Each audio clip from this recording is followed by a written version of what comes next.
किताबें झांकती हैं बंद अलमारी के शीशों से, बड़ी हसरत से तकती हैं, बड़ी हसरत से तकती हैं, महीनों अब मुलाकातें नहीं होती। जो शामें उनकी सोहबत में कटा करती थी अब अक्सर गुजर जाती हैं कंप्यूटर के पर्दों। मनुष्य ने अलग अलग इलाकों में अपने अपने तरीके से, जिसे हम आज पुस्तकालय कह रहे हैं, इसकी शुरुआत, और हमें पश्चिमी समाज में एक खास तरह का इसमें पैटर्न दिखाई पड़ता है। हम प्लेटो के समय को देख लें, सुकरात के समय को देख लें, उस समय भी हमें दिखता है। लेकिन ये जो पुस्तकालय का या ग्रंथों के संकलन का ये जो तरीका रहा है, आरंभिक तौर पर वो एक पब्लिक लाइब्रेरी नहीं है, वो सार्वजनिक पुस्तकालय नहीं है, वो लोगों के व्यक्तिगत पुस्तकालय हैं।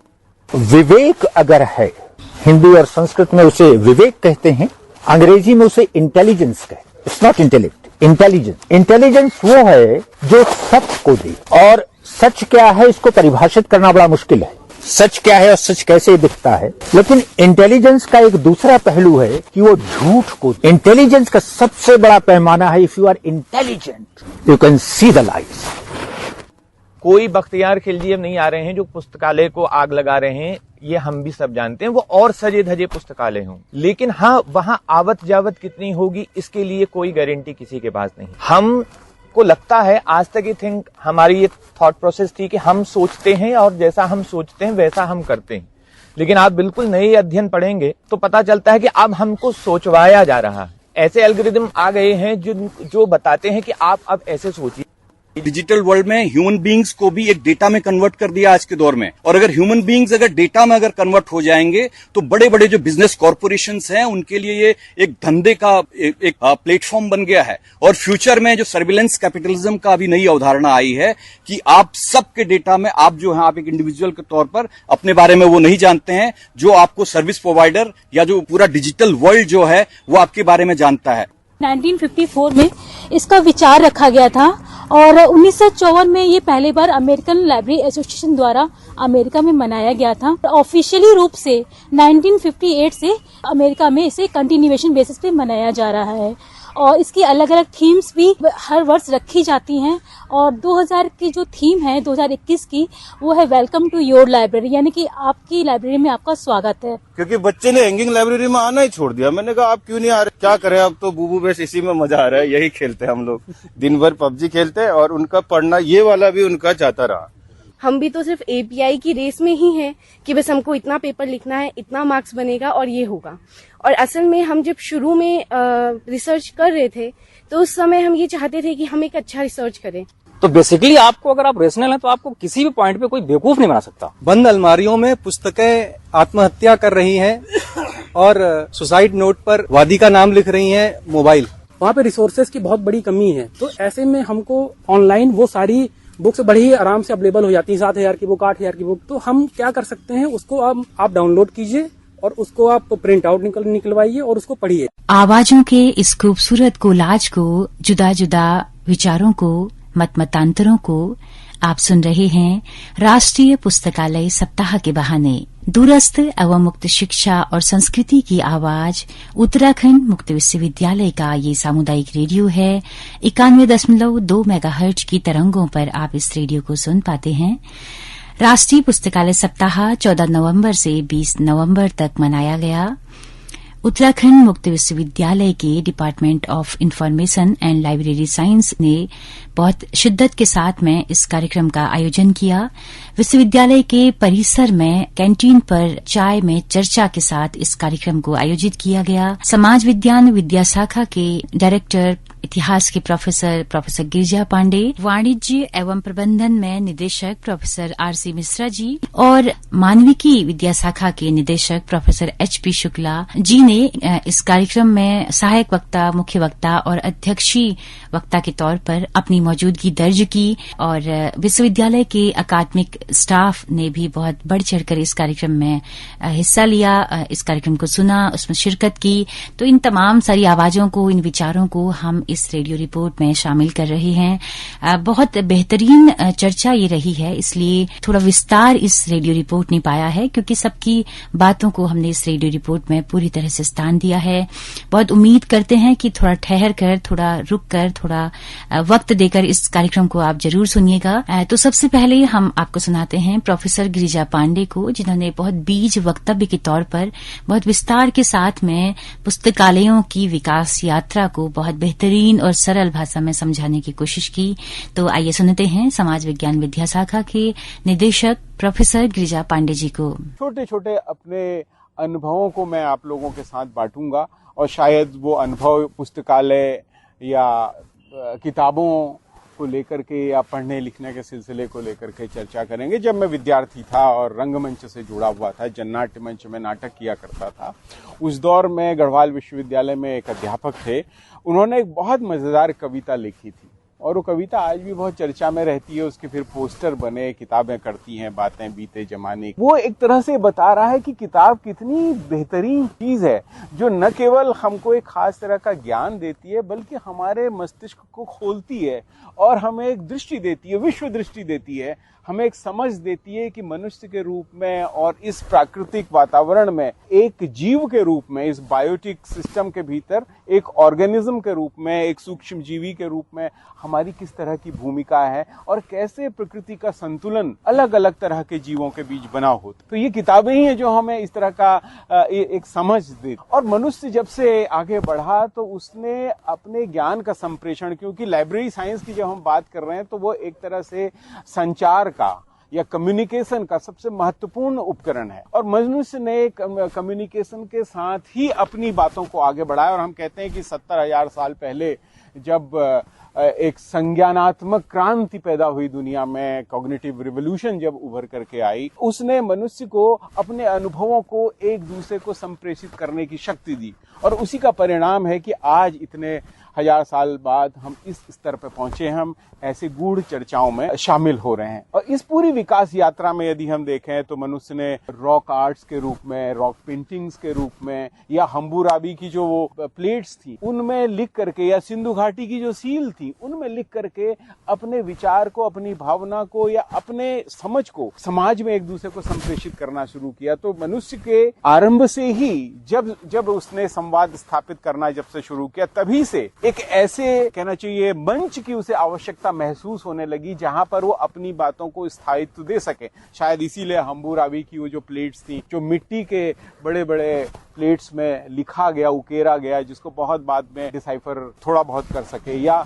सिंधु घाटी की वो सील जो आज तक भी डिसाइफर नहीं हो पाई हैं, या हमारे आसपास चाहे भीमबेटका को ले लें, चाहे मिर्जापुर को ले लें, चाहे हम उत्तराखंड में ही लखुडियार को ले लें, फरकानौली फलसीमा को ले लें, या गढ़वाल के क्षेत्र में चले जाएं, हम ग्वारखा उडियार को देख लें, या हम नौटी के उन गुफा चित्रों को देख लें, तो ये सब जो आरंभिक मनुष्य था, अभी उसके पास किताब जैसी या इस तरह के कोई विचार नहीं आए थे, तब भी उसने संप्रेषण के लिए, अपने विचारों को स्थायित्व देने के लिए इन तरह से साइन लैंग्वेज के माध्यम से या कहें कि चिन्ह भाषा लिपि के माध्यम से उसने अपने विचारों का आदान प्रदान किया। तो ये आरंभ हो रहा है एक तरह से ज्ञान को संरक्षित करने का, उसके आरंभिक स्वरूप में उसे सामूहिक रूप से उसका उपयोग करने का, ये मनुष्य की चेतना है। तो यहाँ से वो जो आरंभ होता है, और हम देखते हैं कि हमारे को बहुत सारे उदाहरण मिलते हैं मेसोपोटामियन कल्चर के भीतर, मिस्र के कल्चर के भीतर, इनकाओं के कल्चर में,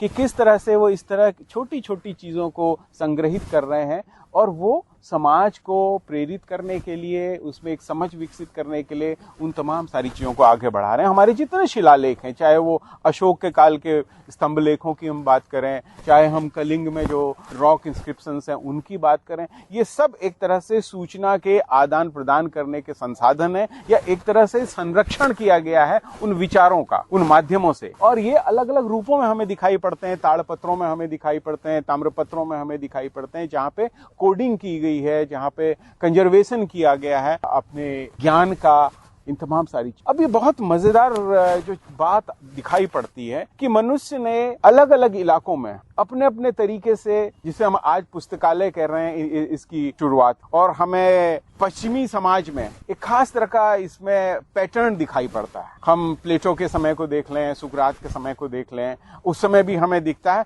लेकिन ये जो पुस्तकालय का या ग्रंथों के संकलन का ये जो तरीका रहा है, आरंभिक तौर पर वो एक पब्लिक लाइब्रेरी नहीं है, वो सार्वजनिक पुस्तकालय नहीं है, वो लोगों के व्यक्तिगत पुस्तकालय हैं, वो संस्थानों के अपने हुए हैं। चाहे हम अलेक्जेंड्रिया के उस मशहूर पुस्तकालय की बात कर लें या और दूसरे पुस्तकालयों की बात कर लें, या आज से 1600 साल पहले भारत के यदि संदर्भ में देखें तो भारत की पूरी परंपरा में ज्ञान के सृजन शुरुआती दौर में तो हमें पुस्तकालय का कोई वैसी समझ नहीं दिखाई पड़ती है, हमें ओरल ट्रेडिशन दिखाई पड़ता है। हमारे जिन ग्रंथों की हम बात करते हैं, जिन साहित्यिक धार्मिक ग्रंथों की, वो सब एक तरह से श्रुति और स्मृति परंपरा से ज्ञान को आगे बढ़ाने वाले प्रक्रियाएं रही हैं। लेकिन पुस्तकालय का जो एक व्यवस्थित स्वरूप की हम बात करें तो हमें दिखाई पड़ता है कि आज से 1600-1700 साल पहले जब 400 AD में नालंदा विश्वविद्यालय की स्थापना हो रही है, तो नालंदा विश्वविद्यालय की स्थापना के साथ ही हमें एक ग्रंथागार दिखाई पड़ता है। हमें उससे पहले बहुत ज्यादा विस्तार नहीं दिखते हैं। टैक्सिला को देखें तो उसकी खुदाई से और ये सब कहीं पे भी हमें ऐसा प्रमाण नहीं मिला कि वहाँ बहुत बड़े वहाँ स्नानागार की बात हो रही है, व्यापार वाणिज्य के प्लेटफॉर्म की बात हो रही है। या हड़प्पा मोहनजोदड़ो को देख लें, हड़प्पन सभ्यता में भी हमें बहुत तमाम तरह की चीजें दिख रही हैं, लेकिन व्यवस्थित पुस्तकालय जैसे अवशेष नहीं दिख रहे हैं। ये पहली बार हमें नालंदा के साथ दिखाई पड़ता है कि नालंदा जो शिक्षा का एक बहुत बड़ा केंद्र था, तक्षशिला और नालंदा उस समय पे, और खास तौर पे संस्कृत साहित्य का वहां पे जबरदस्त संकलन था, बौद्ध साहित्य का संकलन था, और ये केंद्र बौद्ध शिक्षा के भी बहुत बड़े केंद्र रहे थे। इन्होंने एक व्यवस्थित पुस्तकालय के विचार या उस परंपरा को भारत में स्थापित किया, ऐसा हमें दिखाई पड़ता है। अब ये जो पुस्तकालय थे, ये बेसिकली वहां बैठे हुए जो विद्वान थे, मनीषी थे, उन सब के लिए वो रेफरेंस का काम कर रहे हैं। वो दुनिया भर के ज्ञान को अनुवादों के माध्यम से या अपने यहाँ सृजित ज्ञान को संरक्षित कर रहे हैं, ताकि वो सारे लोग जो इसमें एक तरह से जुड़े हुए हैं, जो मीमांसा कर रहे हैं, उनके पास तो तमाम तरह के विचार वहां पे सुलभ रहे और उसको पढ़ करके, उसका विश्लेषण करके वो फिर नया सृजन करें, कुछ नई मीमांसा दें, नए विमर्श को आगे बढ़ाएं। तो ये पुस्तकालयों का अपना एक खास नेचर रहा। हमें विक्रमशिला को देखिए, उसके बाद नालंदा के बाद हमें विक्रमशिला में विश्वविद्यालय में पुस्तकालय या ग्रंथागार, पुस्तक आगार हमें दिखाई पड़ता है, या वल्लभी में हमारे को दिखाई पड़ता है। तो ये सब 5वीं से लेकर के 8वीं शताब्दी में एक पैटर्न दिख रहा है हमें भारत में भी अब पुस्तकालयों के विकसित होने का। ये अलेक्जेंड्रिया से बहुत बात की बात है।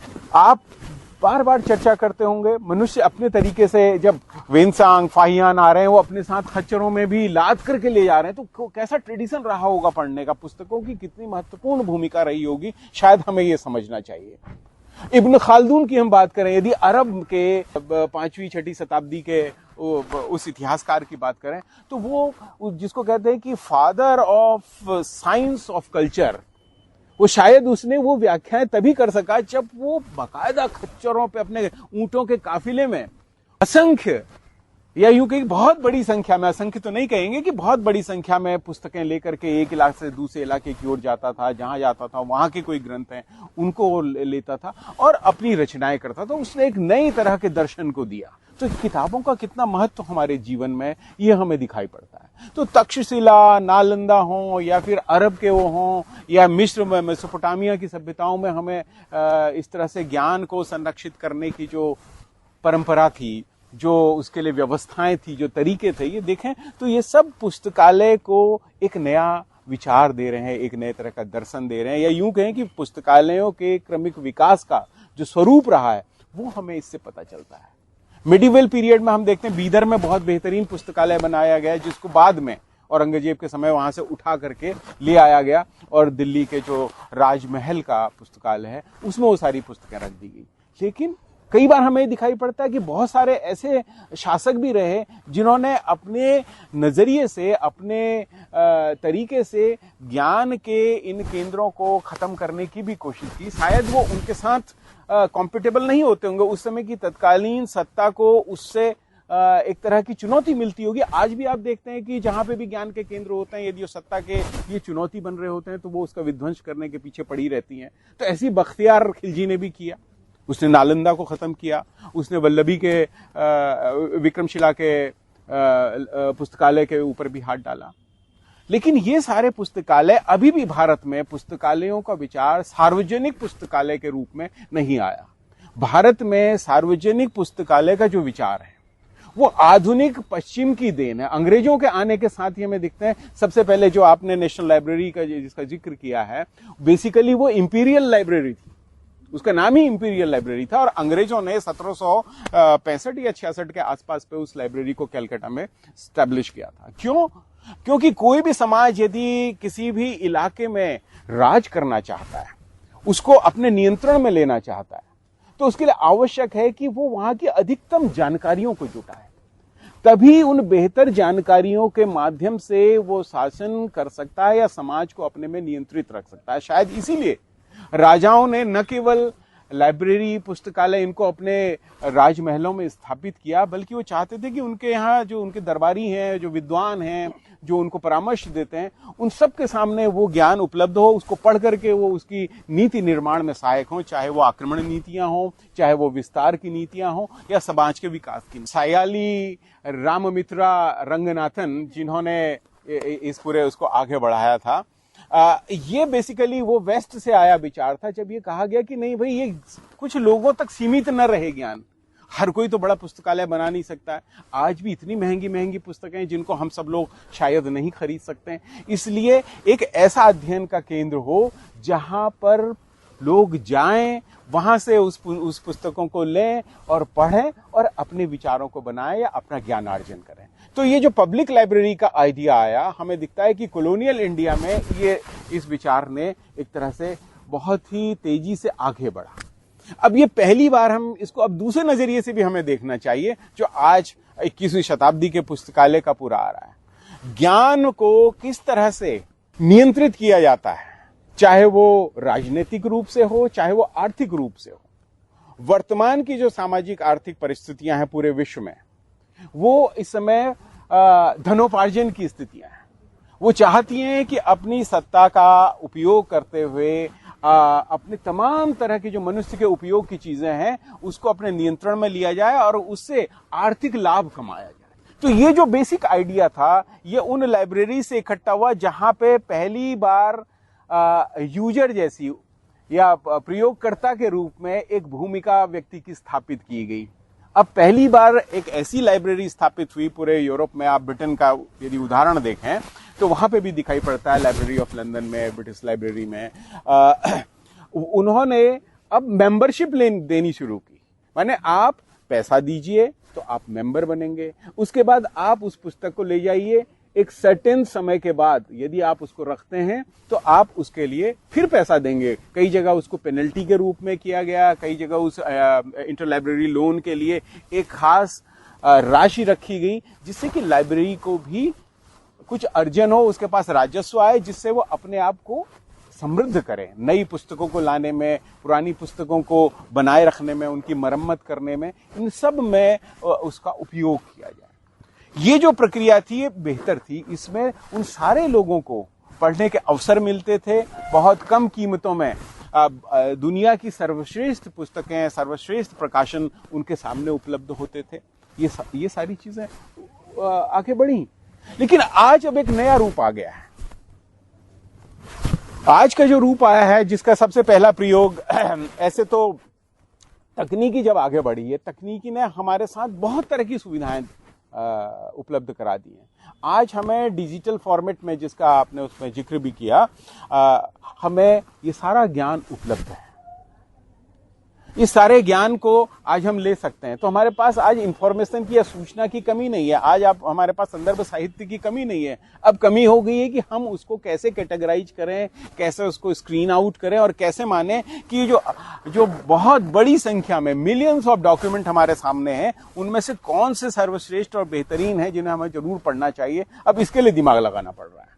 पहले हमारे पास सीमित था, हमें पता था कि इन पुस्तकों को पढ़ना। आज इतना हमारे सामने विकल्प है कि अब हम एक नई तरह की उधेड़-बुन में फंस गए कि इनमें से कौन सा सर्वश्रेष्ठ है, कौन सा बिल्कुल अद्यतन है साहित्य और कौन सा नहीं है।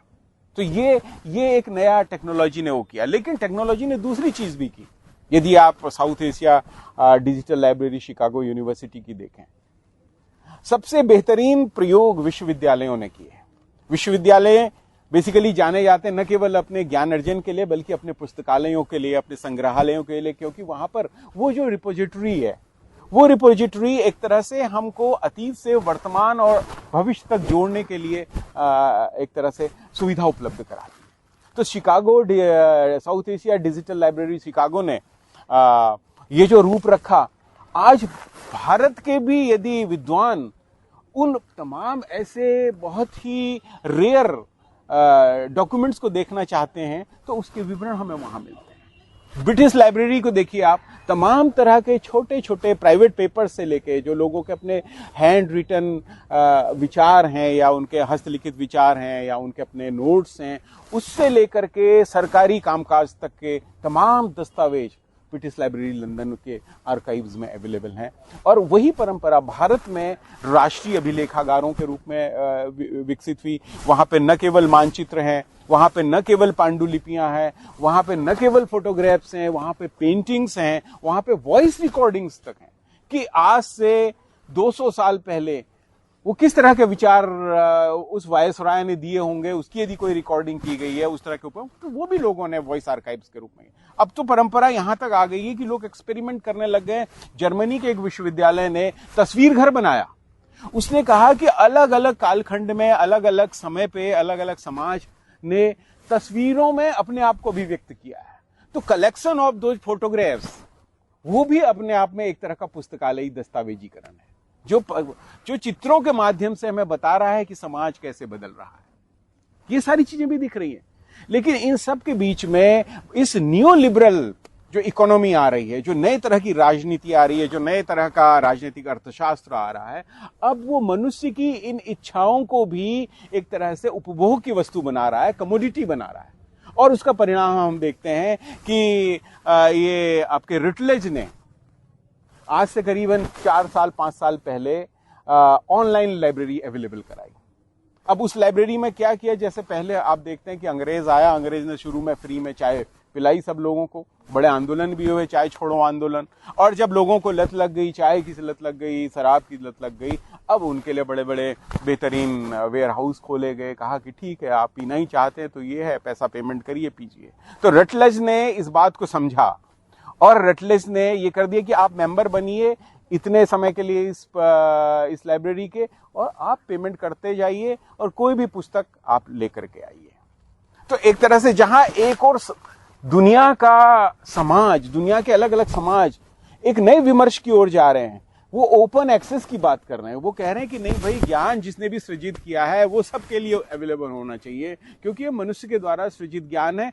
और लोगों के जो इंटेलेक्चुअल प्रॉपर्टी राइट्स हैं वो भी इसमें कॉमन प्रॉपर्टी के रूप में आने चाहिए। क्योंकि आपने कोई पुस्तक लिखी, ठीक है, आपका विश्लेषण है, सब कुछ है, आपने किया है, आपको यदि कोई उसमें बहुत बेहतरीन लाभ हो रहा है तो वो एक अलग बात है। लेकिन जो भी विश्लेषण आपने किए हैं वो समाज से लेकर के ही किए हैं।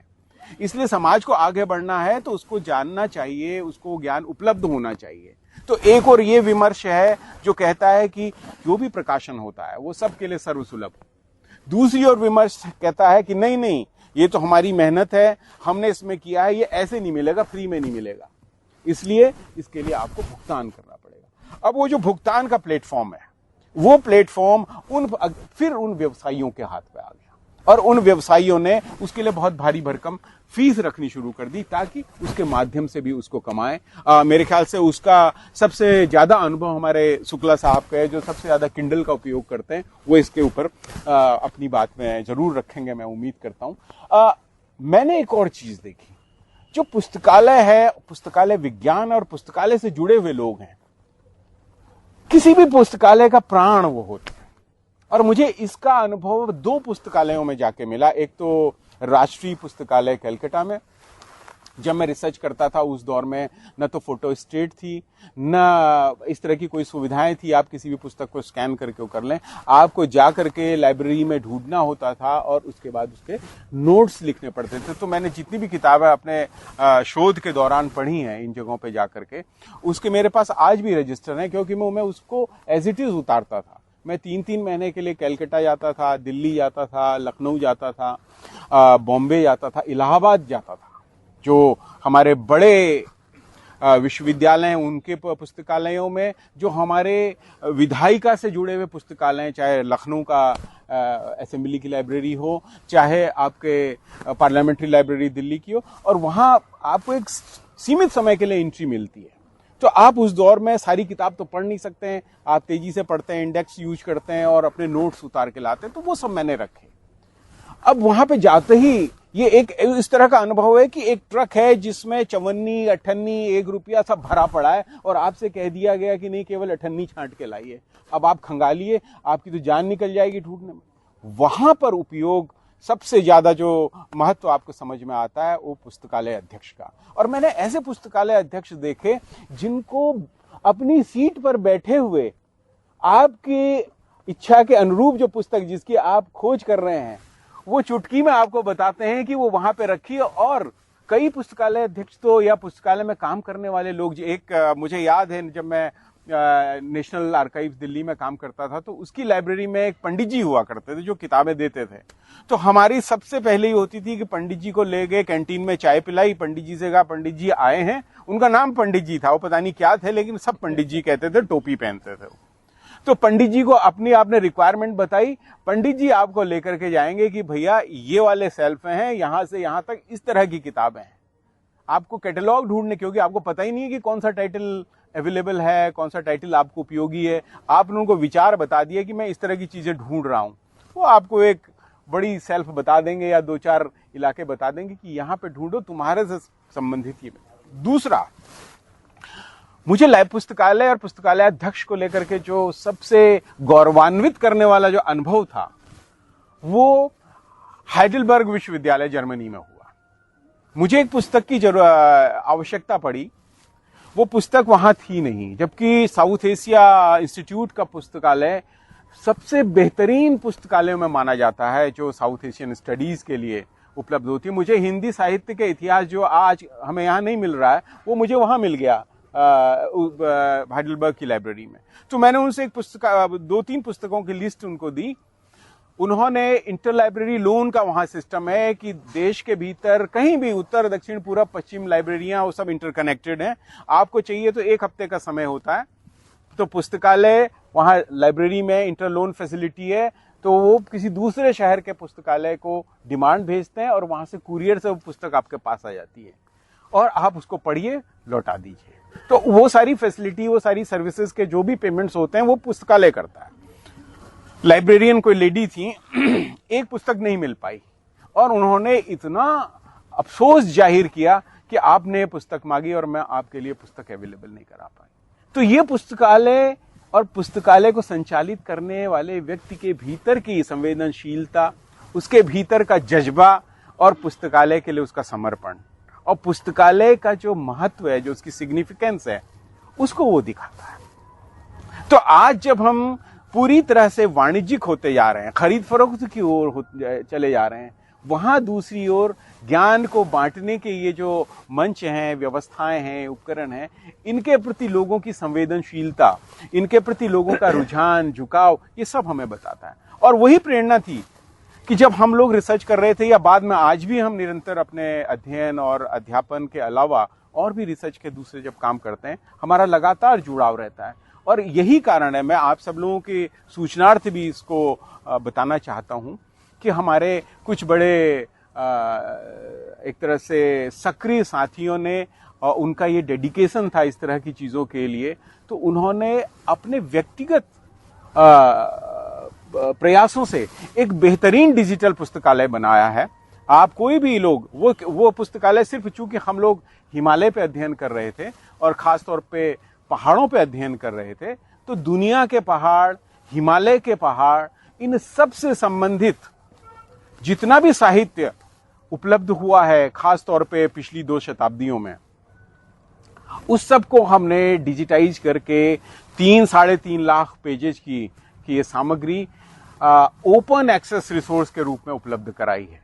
यदि आप www.pahar.in को देखें तो वहां पे आपको न केवल, मुझे याद है कि डॉक्टर भाकुनी भी इस बात के गवाह होंगे कि हम लोगों को अपनी रिसर्च में एशियाटिक रिसर्चेस के जर्नल चाहिए होते थे। जब अंग्रेज भारत में आए तो उन्होंने एशियाटिक सोसाइटी ऑफ बंगाल के माध्यम से ये प्रक्रिया शुरू की थी कि हर भारत के एक छोटे से छोटे हिस्से में यदि कोई अंग्रेज अधिकारी जा रहा है तो वो अपने नोट्स लिखता था, किताबें लिखता था, ट्रेवलॉग लिखता था, तो उनके पास थे।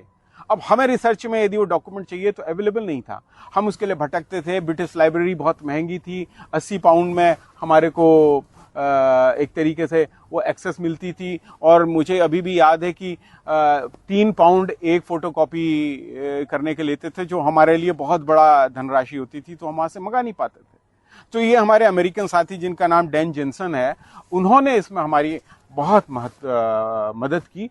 और अमेरिकन लाइब्रेरी से, अल्पाइन लाइब्रेरी अमेरिका की जो लाइब्रेरी है, या अमेरिकन लाइब्रेरी कांग्रेस से, और फिर उसके लिए वो कई जगह गए, स्विट्जरलैंड गए। तमाम तरह का साहित्य जो उस दौर में छपा है उसको उन्होंने स्कैन किया और आज हमने वो लाइब्रेरी को सबके लिए उपलब्ध कराया हुआ है। तो एक तो ये आप लोगों के शेयरिंग के लिए है। दूसरा, इसका लाभ क्या हुआ। एक बार हमारे एक मित्र ने न्यूयॉर्क टाइम्स की एक खबर हमारे को भेजी और उस खबर में नेपाल में आए अर्थक्वेक के ऊपर विवरण दिए गए थे, और जो अमेरिकन एड एजेंसीज थी उन्होंने पूरा उसके बारे में लिखा कि कैसे कैसे उन्होंने वो किया। और बाद में उन्होंने एक छोटे से पैरा में हमारे इस प्रयास को, वो नहीं जानते थे कि ये किसका प्रयास है, कौन लोग इसके भीतर हैं, उन्होंने लिखा कि हम जो अपनी स्ट्रेटेजी बना पाए, वो स्ट्रेटेजी इस pahar.in में उपलब्ध जो मैप्स थे और जो वहां पर जो ट्रेवलॉग अवेलेबल थे उसके कारण बना पाए, क्योंकि हमें वो सारे डिटेल्स उसमें मिल गए जिससे हम नेपाल के उस पूरे इलाके को समझ सके और अपनी जो सहायता के लिए जो रणनीति है उसको हम एक तरह से डिजाइन कर सके और बहुत सक्सेसफुली हम नेपाल में रिलीफ वर्क कर सके। तो पुस्तकालय न केवल पुस्तकों के संग्रह के वो हैं, बल्कि तमाम तरह के ज्ञान को संरक्षित करने के, नया विचार देने के, नए तरह के आयामों को खोलने के भी एक माध्यम है। और मुझे लगता है कि जिस समाज के पास, जिस शहर के पास, जिस विश्वविद्यालय के पास बेहतरीन पुस्तकालय होते हैं, समझिए कि वो समाज, वो विश्वविद्यालय, वहाँ का बुद्धिजीवी, वहाँ के छात्र, ये सब संवेदनशील होते हैं, राज्य, क्षेत्र और राष्ट्र के निर्माण में अहम भूमिका निभाते हैं। तो पुस्तकालयों का हमारे जीवन में बहुत महत्व है और हमें इस सप्ताह के माध्यम से, इस तरह के आयोजनों के माध्यम से पुस्तकालयों की महत्व, उसकी प्रासंगिकता को जरूर आगे बढ़ाना चाहिए और पुस्तकालयों को निरंतर आगे बढ़ाने के लिए खासतौर पर शिक्षण संस्थानों में प्रयोग करना चाहिए। जब मैं छात्र था, मैंने पिथौरागढ़ में, जो लोग वहां से वाकिफ हैं, हमारा पुस्तकालय करके अपने छात्र जीवन में साथियों के साथ एक बहुत बड़े इलाके में, जिसमें मेरे ख्याल से 30-40 गांव रहे होंगे, छोटे छोटे पुस्तकालय खोले और हर इंटर कॉलेज और हाई स्कूल में जाकर के 1-1 रुपया चंदा कलेक्ट किया और उन गांवों में एक सामूहिक पुस्तकालय शुरू किया। बाद में हम लोग इधर उधर चले गए, पुस्तकों का महत्व, पुस्तकों के प्रति रुझान खत्म हुआ। तो मुझे लगता है कि वो हमारा जो सपना था धीरे धीरे फिर धूमिल होता चला गया और आज कहीं समाप्त हो गया। लेकिन आज भी पुस्तकालयों के प्रति रुझान, आज भी पुस्तकालयों के प्रति आकर्षण, खासतौर पे राजेंद्र उस इच्छा को हमेशा मेरे लिए जीवित बनाए रखते हैं और हर 10-15 दिन में एक नई किताब मुझे थमा देते हैं, हम पढ़ते रहें।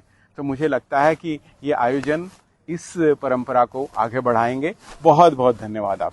तो दोस्तों, अभी आप सुन रहे थे प्रोफेसर गिरिजा पांडे को। बहुत विस्तार के साथ उन्होंने बहुत सारी बातें बताई। अगले क्रम में हम वाणिज्य एवं प्रबंधन विद्या शाखा के निदेशक प्रोफेसर आर.सी. मिश्रा जी को बहुत बेहतरीन और मौजू कविता के साथ में बहुत बेहतरीन बातें उन्होंने की हैं। तो आइए सुनते हैं प्रोफेसर आर.सी. मिश्रा जी को। कि जो डिजिटल दौर वर्तमान में आया है, इसके साथ साथ जो लाइब्रेरियों का जो एक कन्वेंशनल स्वरूप है, वो स्वरूप आखिर इसका भविष्य क्या होगा, किस तरह का होगा, कैसे रहेगा, क्या इसकी। मैंने भी अपने लाइफ में ऐसी लाइब्रेरीज देखी हैं जो कि रिसर्च का एक आइडियल सेंटर हो। वहां पर जो है न केवल सारी की सारी बुक्स अवेलेबल है, बल्कि सारे पुराने न्यूज़पेपर्स अवेलेबल हैं, डिजिटाइज्ड वर्जन्स न्यूज़पेपर्स के हैं। बल्कि पहले तो फिल्म हुआ करती थी, डिजिटाइज नहीं तो उसकी फिल्म होती थी, माइक्रोफिल्म फिल्म्स अवेलेबल होती थी।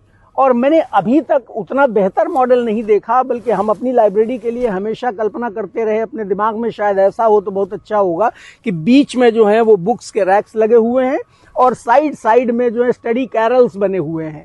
वो स्टडी कैरल्स जो है उन पे बैठ के स्कॉलर्स अपना काम करते हैं और उन लाइब्रेरीज में टाइम टू टाइम कुछ प्रोफेसर्स दूसरी इंस्टीट्यूशन से, पर्टिकुलरली जो किसी सब्जेक्ट पर रिसर्च कर रहे हैं, वो आगे बैठते हैं और वहां आगे बैठने के बाद वो उन रिसर्च स्कॉलर्स को गाइड करते हैं, जिन्हें अगर कोई दिक्कत आती है, कोई परेशानी होती है तो उन्हें गाइडेंस भी वहां पर मिलती है।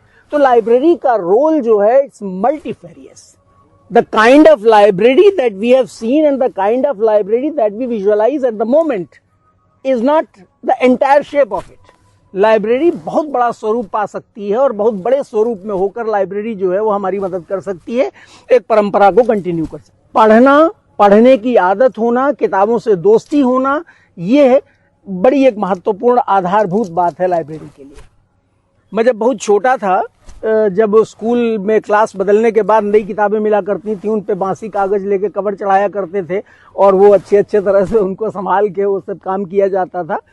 तब मैं सोचा करता था कि कितना अच्छा होता अगर मुझे किताबों की दुकान पर नौकरी मिल जाती, तो वहां बैठ के आराम से किताबें भी पढ़ लिया करता और कुछ पैसा नहीं देना पड़ता, बिना खर्चा किए किताबें पढ़ सकते थे।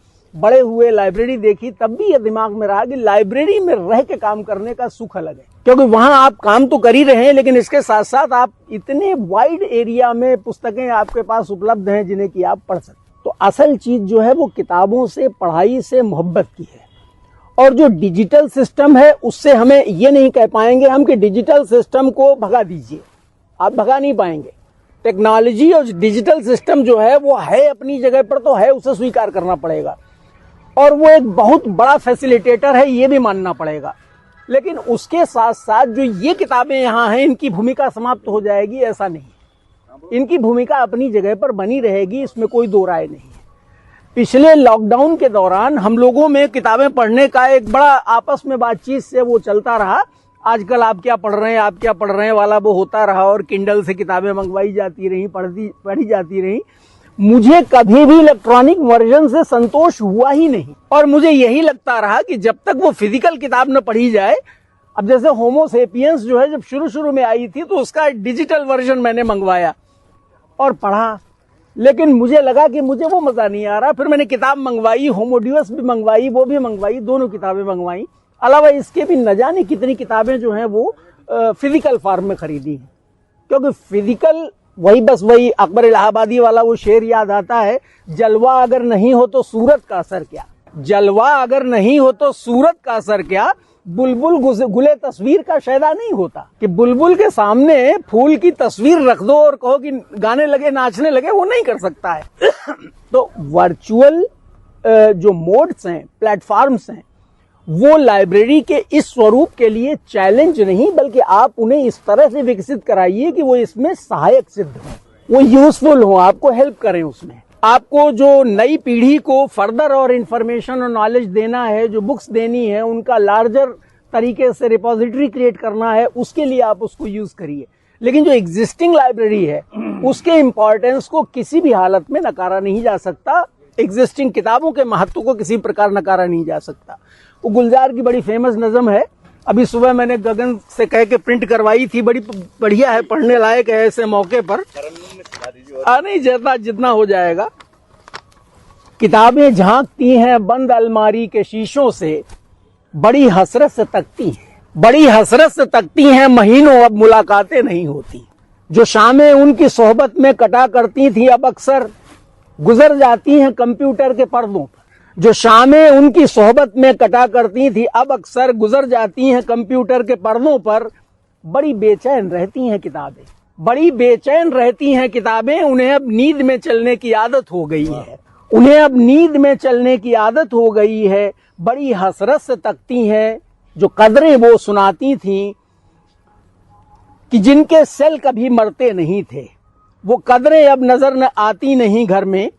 जो रिश्ते वो सुनाती थीं वो सारे उधड़े हैं। कोई सफहा पलटता हूं तो एक सिसकी निकलती है, कोई सफहा पलटता हूं तो एक सिसकी निकलती है। कई लफ्जों के मानी गिर पड़े, कई लफ्जों के मानी गिर पड़े हैं, बिना पत्तों के सूखे तुंड लगते हैं वो सब अल्फाज जिन पर अब कोई मानी नहीं उगते, जिन पर अब कोई मानी नहीं उगते। बहुत सी इस्तिलाहें हैं, यानी डेफिनेशंस, बहुत सी इस्तिलाहें हैं जो मिट्टी के सकोरों की तरह बिखरी पड़ी हैं। मिट्टी के कटोरे मिट्टी के सकोरों की तरह बिखरी पड़ी हैं, गिलासों ने उन्हें मतरूक कर डाला। गिलासों ने मिट्टी कटोरों की वैल्यू खत्म कर दी। ज़बां पर जायका आता था जो सफ़हा पलटने में। बड़ी खूबसूरत लाइन लगती है मुझे कि आप पुरानी किताब का पन्ना यूं पलटिए और यूं लगाइए तो लगता है कि एक जायका सा आया, एक अलग सा टेस्ट आया, एक पता नहीं ये खाली हियर से है या क्या है। कहते हैं बख्तियार खिलजी भी इसी तरह से दवाई को यूं यूज करता रहा अनजाने में ही, और उसे फायदा हुआ था, इस तरह का भी कहा गया है। तो ज़बां पर जायका आता था जो सफ़हा पलटने का, अब उंगली क्लिक करने से बस एक झपकी गुजरती है। बहुत कुछ तह बतह खुलता चला जाता है पर्दों पर, किताबों से जो जाती राबता था कट गया है। राबता माने रिश्ता। किताबों से जो जाती राबता था कट गया है। अब बहुत खूबसूरत रोमांटिक किस्म का एक पद आ रहा है, उसको देखिएगा और विजुअलाइज करिएगा।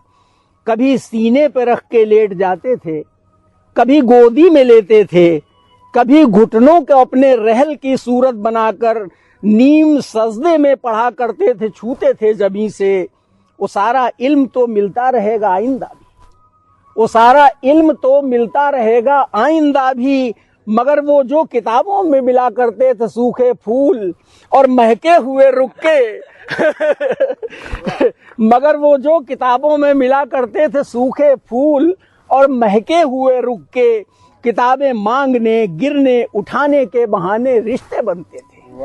किताबें मांगने गिरने उठाने के बहाने रिश्ते बनते थे। उनका क्या होगा? वो शायद अब नहीं होंगे, वो शायद अब नहीं होंगे, वो शायद अब नहीं होंगे। तो एक्चुअली आखिर में बस यही है। कविता मुझे बड़ी समीचीन लगी, बड़ी ही माकूल लगी उस मौके को देखकर कि जिस मौके जो आपने टॉपिक लिया है, बेसिकली डिजिटाइजेशन एक एस्पेक्ट है और पुस्तकें हमारी जो पुस्तकालय की हैं वो एक एस्पेक्ट है। और पुस्तकालय के साथ जो गिरजा जी ने कहा, जो मैंने अपना अनुभव शेयर किया, हम शायद इसको और बहुत जबरदस्त बड़ी प्लानिंग में लेकर कंसीव कर सकते हैं। और तब इसका रोल जो है मुझे लगता है रिसर्च के लिए तो अपरिहार्य हो जाएगा। जो रिसर्चर है वो शायद वहाँ लाइब्रेरी में जाए बिना अपना काम बहुत अच्छे तरह से नहीं कर पाएगा, अगर हम वाकई उसे इस तरह से कंसीव करें। आपसे तो मैं यही उम्मीद करूंगा, क्योंकि आप एक पहली अध्यापक हैं इस विषय में, समय के साथ टाइम बीतता जाएगा, तो ये विजुअलाइज करिए कुछ इस तरह से आज से 10 साल में हम लाइब्रेरी को कैसा देखना चाहते हैं, किस तरह की लाइब्रेरी हमारी होनी चाहिए। और जो डिजिटल है वो चैलेंज तो है, इसमें कोई दो राय नहीं। फिजिकल लाइब्रेरी के लिए, फिजिकल बुक्स के लिए एक चैलेंज तो है, लेकिन ये तय है कि वो भी फिजिकल बुक्स के महत्व को घटा नहीं पाएगा, हटा नहीं पाएगा। अमूमन जो किताब पढ़ने में आनंद आता है वो एक अलग ही चीज है। और वो मैं तो एटलीस्ट मेरा अपना यही अनुभव है इस 2020 में और 21 में, करीब मुझे लगता है नहीं तो हजार के 6,000 7,000 पेज जो है मैंने 21 में पढ़े हैं, 6,000 7,000 पेज ही मैंने 20 में पढ़े हैं, और सारा फिजिकल पढ़ा है। और फिजिकल पढ़ने में जो अच्छा लगा मुझे, वो शायद एक्सपीरियंस मुझे उसमें उतना अच्छा नहीं रहा। हालांकि शुक्ला जी ने जो है सारा कुछ डिजिटल पढ़ा है, तो मेरा इनसे कोई ऐसा विरोध थोड़ी है, बल्कि ये तो बड़ी मदद हमें करते हैं, कई बार बताते हैं कि हाँ साहब ये इस तरह की एक बढ़िया मटेरियल है, इसको भी पढ़ लीजिए तो अच्छा रहेगा। बेसिक मसला जो है वो किताबों से मोहब्बत का है, पढ़ने की आदत डालने का है। आज के जमाने में जो खत्म हो गई, वो बोलने की आदत तो बहुत है, पढ़ने की आदत बहुत कम है। कई नई पीढ़ी के हमें यंग टीचर्स मिलते हैं, वो बताते हैं कि हमने रिसर्च पेपर 4 लिख दिए। जब उनसे पूछो तुमने पढ़े कितने हैं, तो शायद पढ़े उन्होंने जो है 4 भी नहीं है, और 4 खुद लिख दिए रिसर्च पेपर। बिना रिसर्च पेपर पढ़े हुए रिसर्च पेपर लिखने लगना, यानी वो पढ़ यही हो रहा। तो मैं आखिर में आपको बहुत बहुत शुभकामनाएं देता हूं, और बहुत खुशी है मुझे, यहाँ बहुत से चेहरे हैं जो नए चेहरे हैं जिन्हें पहले नहीं देखा है। वो सब के सब जो है यानी नए हमारे विश्वविद्यालय में आए हुए हैं। ये सब लोग इन परिचर्चाओं में रुचि लेते रहें, और आप लोग इसी तरह बढ़ चढ़ के आयोजन करते रहें। और वाकई एक सच्चाई यही है कि हम लोगों को अब जो है वो गणेश पूजा करके किनारे बिठा दीजिए एक तरफ, उसके बाद कार्यक्रम अपना करते रहिए। नहीं, उससे कोई अंतर नहीं पड़ता।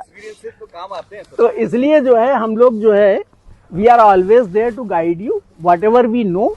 अब वो हमारी जानकारी सही हो सकती है, गलत हो सकती है, कोई गारंटी थोड़ी है कि जो हम कहें वही सही है। तो बहुत बहुत धन्यवाद और सभी को बधाई, और उम्मीद मैं यही करता हूं कि पुस्तकालय का भविष्य उत्तम होगा और जो डिजिटल मीडियम है, टेक्नोलॉजी जो है, वो इसके सहायक की भूमिका रखेगी, न कि इससे टकराव की भूमिका होगी डिजिटल टेक्नोलॉजी की। और आप भी वही करिए। वही जब आप करेंगे तो आपको लाइब्रेरी का और लाइब्रेरी साइंस का भविष्य और उत्तम दिखाई देगा। Thank you very much. तो दोस्तों, रेडियो रिपोर्ट आप सुन रहे हैं। उत्तराखंड मुक्त विश्वविद्यालय का ये सामुदायिक रेडियो है। 91.2 मेगाहर्ट्ज की तरंगों पर आप इस रेडियो को सुन पा रहे हैं। राष्ट्रीय पुस्तकालय सप्ताह के बहाने ये रेडियो रिपोर्ट हम लेकर आए हैं। तो इसी क्रम में आगे बढ़ते हुए सुनते हैं मानवी की विद्या शाखा के निदेशक प्रोफेसर HP शुक्ला जी को। बहुत अच्छा आयोजन रहा आपका, बहुत लाभप्रद है, और जैसा सभी लोगों ने कहा कि एक अच्छी शुरुआत है, एक अच्छी परंपरा आपने डाली है, इतना खुले में बैठ करके खुल करके बातें करने का। तो आपको बहुत बहुत बधाई इस आयोजन के लिए। चर्चा बड़ी रुचिकर रही, गंभीर रही और अच्छा खासा विस्तार लिए हुए थी।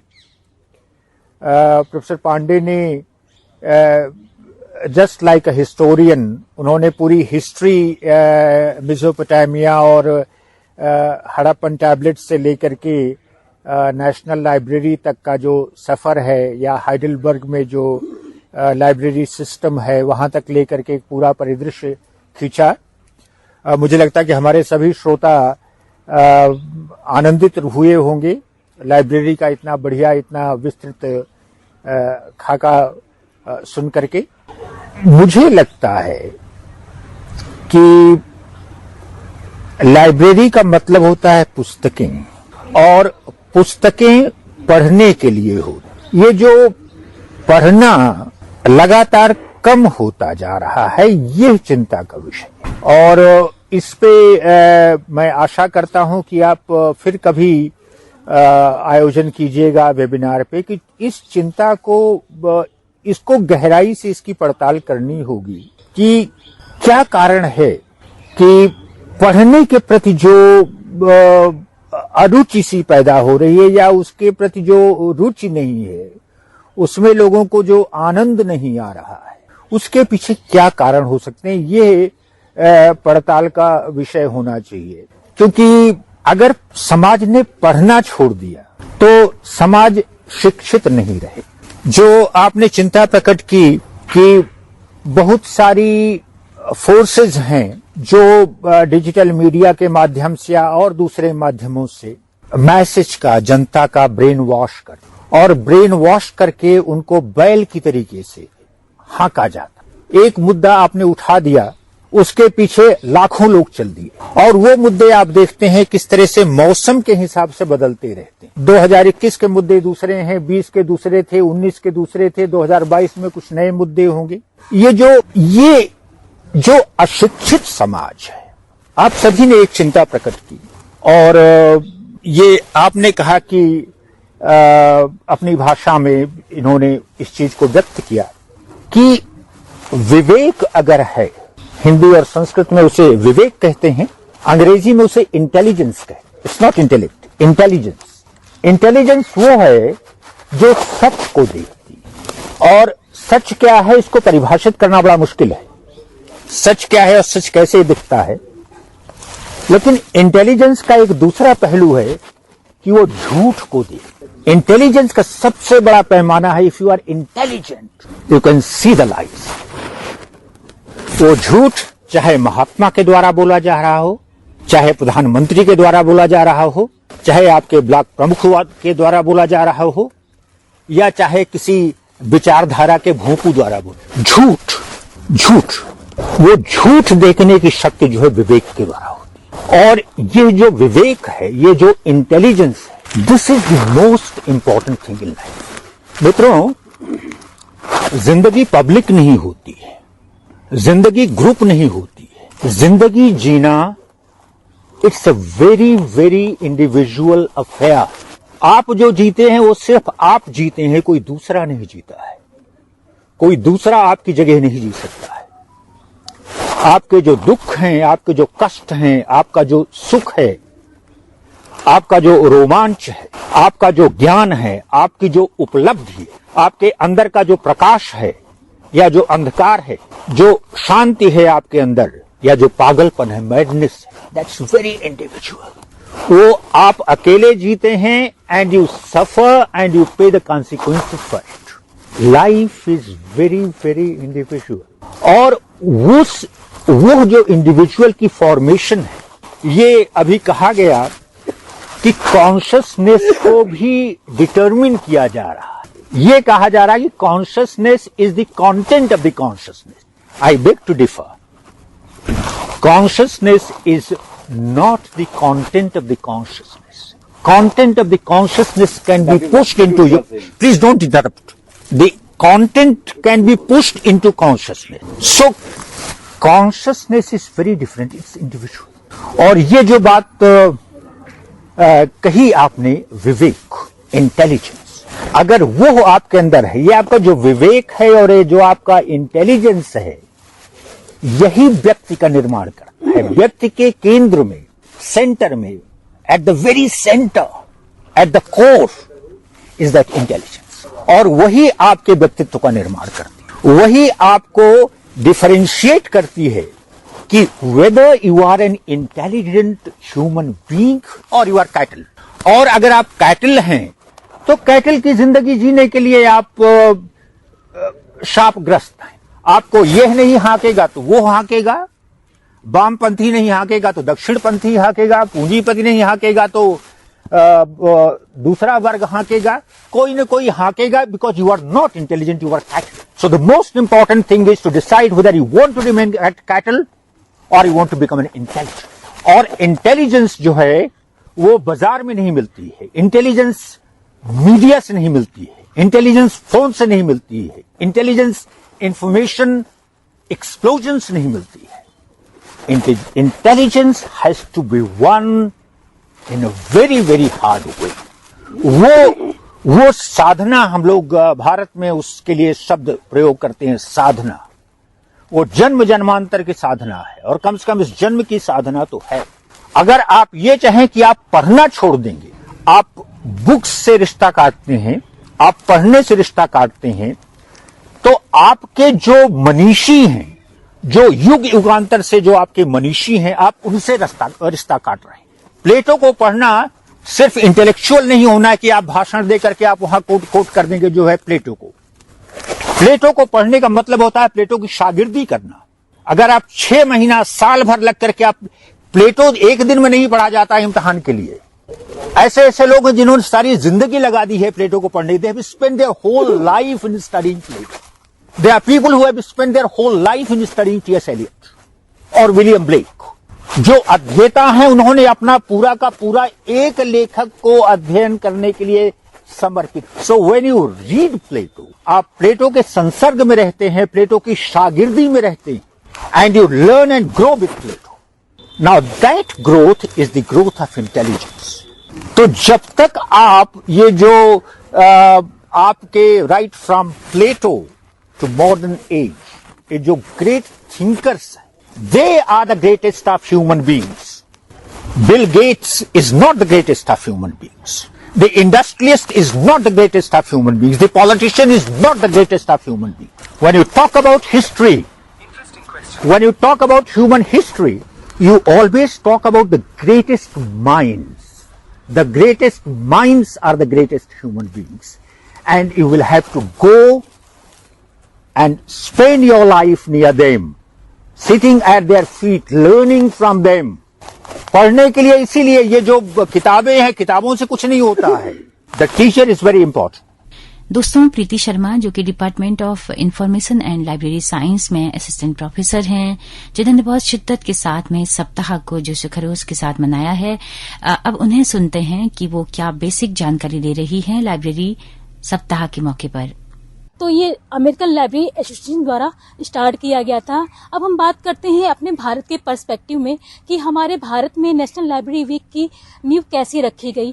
तो इसकी नींव रखने का श्रेय हमारे वास्तुकार कहा जाता है उन्हें, architect of public libraries in India. भारतीय सार्वजनिक लाइब्रेरी के वास्तुकार के नाम से उन्हें जाना जाता है और उनका नाम है सर यांकी वेंकट रमैया। उनके अथक प्रयासों द्वारा, उनके सहयोग द्वारा इसकी नींव रखी गई। इसका जो अंकुर था वो 14 नवंबर 1912 में अखिल भारतीय समिति द्वारा रखा गया, जिसको कि बाद में इंडियन लाइब्रेरी एसोसिएशन का नाम दिया गया और इसी दिन इंडियन लाइब्रेरी एसोसिएशन का गठन हुआ, जिसको इंडियन लाइब्रेरी एसोसिएशन द्वारा 1968 में ऑफिशियली रूप से नेशनल लाइब्रेरी वीक घोषित कर दिया गया और तभी से हम 1968 से कंटिन्यूएशन बेसिस पे इसे राष्ट्रीय पुस्तकालय सप्ताह के रूप में मनाते आए हैं। अब हमने डिस्कस किया यहाँ पे कि इंडियन लाइब्रेरी एसोसिएशन द्वारा इसे ऑफिशियली घोषणा किया गया कि ये नेशनल लाइब्रेरी वीक में संपूर्ण भारत में मनाया जाएगा। तो ये वाकई में है क्या और इसका क्या रोल है? तो ये बेसिकली जो भी लाइब्रेरीज में R&D वर्क होते हैं वो इनको प्रमोट करती है, या फिर जो भी लाइब्रेरीज के स्टैंडर्ड्स होते हैं, पॉलिसीज होती हैं, वो इनको तय करती है और जो भी R&D में मतलब रिसर्च एंड डेवलपमेंट के वर्क्स होते हैं वो इनको प्रमोट करती है, या जो भी लाइब्रेरियन की ट्रेनिंग्स होती है ILA द्वारा संचालित की जाती है। तो ये काफ़ी चीज़ें मतलब ILA द्वारा संचालित की जाती हैं। और अब हम बताते हैं कि ये हम मतलब नेशनल लाइब्रेरी वीक क्यों मनाते हैं। आप लोगों के मतलब जहन में ये बात कहीं ना कहीं कौंध रही होगी। तो ये रीज़न इसका है कि जनरली लोगों के मन में ये आता है, मतलब पता नहीं होता कि लाइब्रेरी में क्या क्या एक्टिविटीज़ होती हैं। तो लाइब्रेरीज के प्रति लोगों को अवेयर करने के लिए हम इस सप्ताह को मनाते हैं और विभिन्न देशों में ये अलग अलग दिवसों में आयोजित किए जाते हैं। और ये जैसे कि अभी हम यूके की बात करें तो ये यूके में 9 से 14 अक्टूबर को मनाया जाता है। और अभी जैसे मैंने अभी बताया कि अमेरिका में इसका आयोजन हर साल अप्रैल माह में मनाया जाता है और 2021 में से 4 से 10 अप्रैल को मनाया गया है।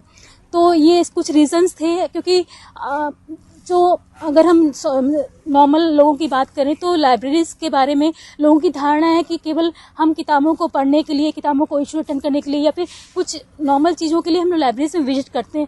लेकिन लाइब्रेरीज केवल इन्हीं के लिए नहीं बनाई गई, इसके द्वारा हम बहुत सारी एक्टिविटीज़ कर सकते हैं, बहुत सारी सर्विसेज यूजर्स को प्रोवाइड करा सकते हैं, उन्हें काफ़ी तरह से अवेयर करा सकते हैं। जैसे कि हम रेफरेंस सर्विसेज और ई गाइडेंस सर्विस प्रोवाइड करा सकते हैं, करंट अवेयरनेस सर्विस होती है, सिलेक्टिव डेसिग्नेशन इन्फॉर्मेशन सर्विस होती है और भी डिफरेंट टाइप की सर्विसेज होती हैं। और जब रिसर्च वर्क करते हैं जो हमारे मतलब यूजर्स, तो उनमें भी हम लोग उनको किस तरीके से हम रिसर्च को अच्छा कर सकते हैं, कौन कौन से सोर्सेज ई रिसोर्सेज हैं, उनके बारे में भी हम लाइब्रेरी के माध्यम से यूजर्स को बताते हैं। तो ये मतलब लाइब्रेरी केवल पढ़ने का माध्यम या फिर केवल नहीं है, इसको हम विभिन्न तरीकों से यूज़ कर सकते हैं। और साथ ही साथ हम यहाँ पर मतलब लाइब्रेरी में एक कंपटीशन की भावना भी जागृत होती है अगर हम पढ़ते हैं बीच मतलब पढ़ते हैं, क्योंकि ग्रुप रीडिंग बहुत अच्छा तरीका होता है किसी भी चीज़ को समझने का।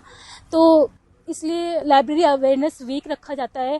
तो दोस्तों, इसी क्रम में आगे बढ़ते हुए हम जानते हैं कि मीडिया स्टडीज डिपार्टमेंट में असिस्टेंट प्रोफेसर भूपेन्द्र सिंह क्या कहते हैं लाइब्रेरी दिवस पर।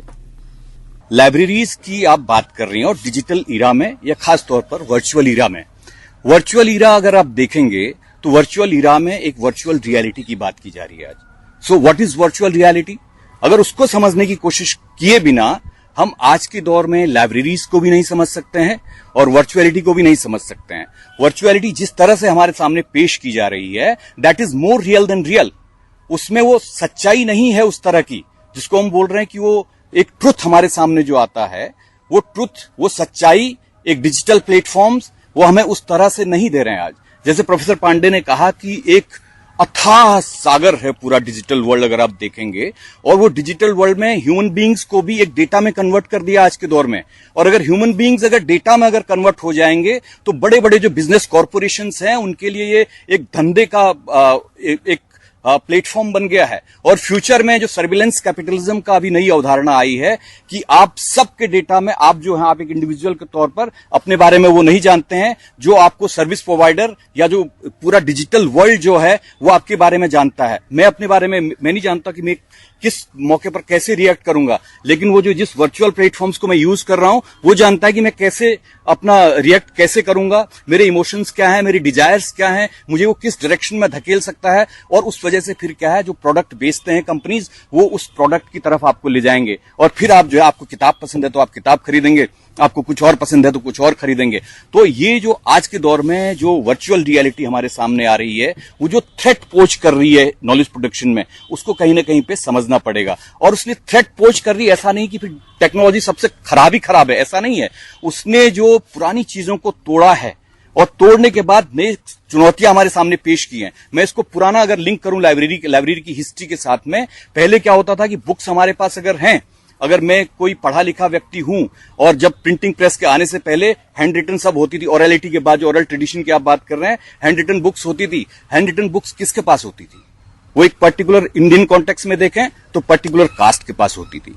उनके अलावा बाकी की उस टेक्स्ट के सामने टेक्स्ट की तरफ कोई रीच नहीं होती थी, उनको पढ़ने तक से मना कर दिया जाता था। आज भी हमारी सोसाइटी में आप देखेंगे सबको कुछ टेक्स्ट पढ़ना अलाउड नहीं है। तो ये यहां रहा है। वेस्ट के ट्रेडिशन में देखेंगे तो वहां पर जो प्रीस्ट लोग हैं उनके कब्जे में, जो पावरफुल लोग सोसाइटी में थे उनके कब्जे में वो टेक्स्ट रहा करते थे। और ये टेक्स्ट ये कैसे ब्रेक हुआ कि जब मॉडर्न सोसाइटी इमर्ज की और प्री मॉडर्न इरा को अगर आप देखें यूरोप में रेनेसा के बाद एनलाइटनमेंट और एनलाइटनमेंट के बाद जो फ्रेंच रिवॉल्यूशन होती है और मॉडर्न सोसाइटी में हम एंटर करते हैं, डेमोक्रेसी का कॉन्सेप्ट आता है। और डेमोक्रेसी के कॉन्सेप्ट के आने के साथ साथ ये जो प्राइवेट एंड पब्लिक का जो डिस्टिंक्शन है वो सामने आता है। तब पब्लिक की अवधारणा फर्स्ट टाइम आती है। उससे पहले जो किंग था, जो मोनार्क होता था, चाहे इंडियन कॉन्टेक्स्ट में लें चाहे ग्लोबल कॉन्टेक्स्ट में लें, उस किंग के खिलाफ, उस मोनार्क के खिलाफ कोई कुछ बोल नहीं सकता था। अगर आप कहीं इस तरह से मीटिंग नहीं कर सकते थे, आप सवाल नहीं उठा सकते थे। डेमोक्रेसी ने आपको ये राइट दिया, ये पब्लिक का कॉन्सेप्ट दिया कि इतने लोग बैठ के हम एक पब्लिक बना रहे हैं और हम जो भी बात करना चाहें, हम किसी को भी क्वेश्चन करना चाहें इस दुनिया में, फ्रीडम ऑफ स्पीच का जो राइट हमें मिला है उससे हम कोई भी बात कर सकते हैं, जेन्युइन बात उसमें हम कर सकते हैं। तो ये पब्लिक का कॉन्सेप्ट निकला। उसने क्या किया कि जो पुरातन पंथी जो विचार थे सारे के सारे, वेस्ट से लेके ईस्ट तक जो कुछ लोगों के कब्जे में ज्ञान था, पब्लिक की अवधारणा ने उन चीजों को तोड़ दिया। और इस तरह से जो पब्लिक लाइब्रेरी का भी कॉन्सेप्ट है वो हमारे सामने आता है। तो दोस्तों, अब सुनते हैं हिंदी विभाग में assistant professor doctor Rajendra Kaira जी को। आपको मैं बताऊं, एक शायर हैं, उनकी बहुत खूबसूरत पंक्ति है, हालांकि बड़ी चुभने वाली पंक्ति है। पंक्ति ये है कि ये आखिरी सदी है किताबों से इश्क की। जब मुझे पढ़नी होती है तो मुझे किताब जो है वो हार्ड फॉर्म में ही हाथ में पसंद आती है और किताबों से इश्क मेरा भी ठीक ठाक रहा है। लेकिन बात यहाँ पर जो ये फोरम था और जिस पर हम बात चर्चा करने आ रहे थे, ये बात केवल किताबों से आपके अंतर संबंधों की नहीं थी। बात थी कि डिजिटल एज में हम जहां जा रहे हैं, जिसको भूपेन ने जिस तरफ इशारा किया कि जिस वर्चुअल रियलिटी से हम लोग अब टकरा रहे, वो कितनी खतरनाक है। वो आपके पुस्तकालयों को बना रहने देगी, ये सही बात। कोई बख्तियार खिलजी अब नहीं आ रहे हैं जो पुस्तकालय को आग लगा रहे हैं, ये हम भी सब जानते हैं। वो और सजे धजे पुस्तकालय हों, लेकिन हाँ, वहां आवत जावत कितनी होगी इसके लिए कोई गारंटी किसी के पास नहीं। हम को लगता है आज तक ये थिंक हमारी ये थॉट प्रोसेस थी कि हम सोचते हैं और जैसा हम सोचते हैं वैसा हम करते हैं। लेकिन आप बिल्कुल नए अध्ययन पढ़ेंगे तो पता चलता है कि अब हमको सोचवाया जा रहा है। ऐसे एल्गोरिदम आ गए हैं जो बताते हैं कि आप अब ऐसे सोचिए। जो हम कमोडिटी बन गए हैं, कहा जाता है कि जैसे हम कमोडिटी में कन्वर्ट हो गए। किताब अलग जगह है, हम अलग जगह है।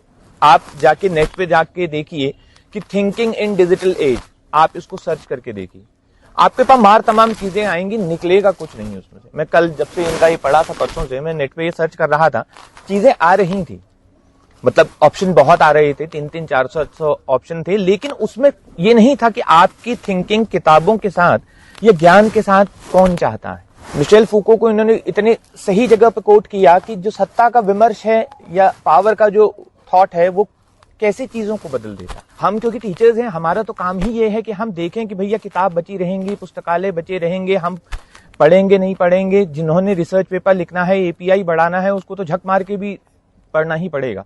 लेकिन आप पलट के समाज की तरफ को देखिए कि आपकी सोसाइटी क्या चाहती है और उसको किस तरफ को धकेला जा रहा है। कितने लोग हैं, सच मानिए, अपने दिल पर हाथ रख के देखिए कि उनके घर में लोग लगातार पढ़ रहे हैं। दूसरा प्रश्न ये है कि पढ़ेंगे क्यों? जब आपके पास गूगल है, बहुत सारी चीजें हैं। गूगल तो मैं तो क्योंकि इन चीजों को बहुत कम यूज करता हूं, इसलिए मेरी जानकारी बहुत कम है। आप लोग सब लोग ज्यादा जानते हैं इस बारे में। जब आपके पास गूगल है तो आप किताब की तरफ क्यों देखेंगे? कौन है जो ऐतिहासिक अध्ययन के साथ साथ वर्तमान परिप्रेक्ष्य में भी चीजों को देखने की कोशिश कर रहा है? सर ने इतने पीछे से शुरू किया है और बिल्कुल आज के समय तक प्रोफेसर पांडे चीजों को लेकर आए। कितने लोगों का ऐसा कंसर्न बचा हुआ है? मेरी सर से बात होती है प्रोफेसर शुक्ल से, तो हम लोग अक्सर ये चर्चा करते हैं, हम लोग बैठ के गप मारते हैं, तो कभी कभी पता चलता है कि एक शब्द को लेकर 2-2, 3-3 दिन तक बात बहस होती रहती। ये चीजें कितने लोगों में बची हुई है? मैं कोई मरसिया नहीं पढ़ रहा हूं किसी चीज का, मेरे को कोई नॉस्टैल्जिया किताबों को लेकर बिल्कुल नहीं। मुझे जो दिक्कत है वो ये है कि जो डिजिटल एज जिसमें हम जी रहे हैं वो हमको क्या बना रही है? क्या सच में हम एज ह्यूमन बीइंग सोचने के काबिल बचे हुए हैं? बहुत छोटा सा उदाहरण लीजिए, अपने जो फोन है या आपका जो पीसी है, आपका जो लैपटॉप है, उसमें जाकर एक बार आप कार पॉलिसी को लेकर एक सर्च मार दीजिए। शाम को देखिए कि आपका इनबॉक्स जो है या आपका वो भरा पड़ेगा, क्योंकि कहीं जाके आपकी ये इंफॉर्मेशन जाती है, वो उसको टैकल करता है और पता चलता है कि पर्टिकुलर आदमी पर्टिकुलर चीज के बारे में सोच रहा है, तो अब आप उसी को सोचवाइए। आप नहीं भी खरीदना चाहेंगे तो आपको कार पॉलिसी खरीदनी पड़ेगी। आप कार के दाम देख लीजिए तो पता चलेगा कि वो डाटाबेस कहीं जाकर उसका एनालिसिस हो गया है और आपका व्यक्तित्व उसके सामने खुल गया है। तो ये सबसे खतरनाक चीज है। और विचार को एब्सोल्यूट तरीके से लेने की, हम पुस्तकालय को देखेंगे, केवल पुस्तकालय, अगर समाज पूरा बदल रहा है, हमारी मानसिकता, थॉट प्रोसेस पूरा का पूरा बदल रहा है, तो पुस्तकालय की बिल्डिंग कितनी भी बड़ी क्यों ना हो, पुस्तकालय उसमें पुस्तकें कितनी भी भरी क्यों ना हो, उसका कोई मतलब बचा नहीं रह जाए। संग्रहालय तो बहुत बड़े बड़े हैं, संग्रहालय में तो हमारे पास डायनासोर भी हैं, लेकिन क्या वो एग्जिस्ट करते हैं? ऐसे ही पुस्तकें बची रहेंगी। तो ये हम अलग अलग विषयों के यहाँ पर शिक्षक बैठे हैं, तो ये हमारी तो समस्या है ही है। समस्या हमारी पुस्तकों को बचाने की नहीं है, समस्या हमारी इस थॉट प्रोसेस को बचाने की है कि क्या हमारे पास रुक कर देर तक चीजों को सोचने का समय है या नहीं। तो दोस्तों, इसी क्रम में हम सुनते हैं हिंदी विभाग में असिस्टेंट प्रोफेसर अनिल कार्की को। नेशनल करिकुलम फ्रेमवर्क 2020 और 2005 का जो दस्तावेज है वो काफी महत्वपूर्ण दस्तावेज है, और उसको अगर देखा जाए, क्योंकि वो हमारे शिक्षाविदों ने ही बनाया है, तो उसमें लाइब्रेरी को कैसे मेंटेन करें, और खासकर जो एक धारणा है पढ़ने लिखने की, तो उसमें एक बड़ा उदाहरणात्मक शब्द है, पढ़ने लिखने से ही पढ़ना लिखना आता है। लेकिन क्या पढ़ना लिखना आना ही एक तरह से मतलब पढ़ना लिखना आने की इतिश्री है? इसको थोड़ा सा अगर हम शिनाख्त करते हैं तो ये जो लॉकडाउन हमारे लगे हैं, ये इस डिजिटल लाइब्रेरीज को और इसका हिस्सा है गांव तक पहुंचने का, उसको बहुत आसानी से समझा जा सकता है। मुझे ये लगता है कि जो सूचना विस्फोट हुआ है उसने हमारी दुनिया को दो अलग अलग ध्रुवों में बांटा है। एक दुनिया जो है वो सूचना से इतनी संपन्न है कि उसके पास अब जो है हार्ड डिस्क, टीवी रखने के लिए उसके वो जो मोबाइल खरीदती है तो वो ये पूछती है कि इसमें कितनी हार्ड डिस्क है। और एक वो दुनिया है जो सूचनाओं से बिल्कुल वंचित है और उसके पास कैसी सूचनाएं पहुंच रही है।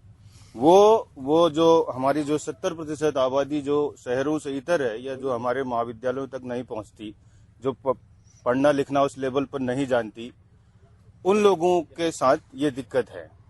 तो बेसिकली जो मेरा काम रहा है, क्योंकि जब हम पढ़ने लिखने की परंपरा कहते हैं और खासकर जब एक हायर एजुकेशन पर जब हम बात करते हैं तो उसमें एक बच्चों की दुनिया के किताबों के बारे में बात की है, बिना पढ़ने लिखने की आदत को हम पूरी बात नहीं कह सकते, क्योंकि अर्ली लिटरेसी ही एक वो कंसेप्ट है जो आपको बचपन से ही जो है लिटरेसी की तरफ डालती है, जो आपको इमेजरीज, कल्पना और इन तरफ सब तरफ ले जाती है।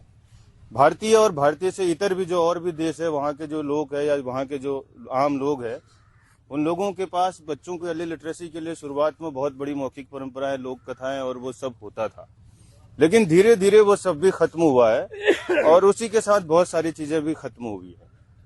तो हमने क्या किया कि हमने हैंगिंग लाइब्रेरीज का एक प्रयोग किया अपने गांव में, और क्योंकि बच्चों को उस लाइब्रेरी तक जोड़ना था, तो वो हैंगिंग लाइब्रेरी ऐसी थी कि जैसे एक दुकान होती है, जैसे सर ने कहा ना कि मैं चाहता हूँ कि मैं दुकान पर बैठूं, तो हमने नॉर्मली धागे डाल करके और उस पर जो है किताबें लटका दी। तो अब किताबें लटकाने से बच्चा आपकी किताब पढ़ने नहीं आता, ये एक भ्रम हमारा टूटा। हमको लगा कि वो बहुत चमकीली किताबें बच्चे आ जाएंगे और पढ़ेंगे, तो उसके लिए आपको एक्टिविज्म में जाना पड़ता है उस तरह के पढ़ने लिखने के, और बच्चों को बताना पड़ता है कि देखो ये जो रंगीन किताब है इसका कवर देखो कितनी सुंदर है, उसकी जिज्ञासा क्यूरियोसिटी को पैदा करना पड़ता है।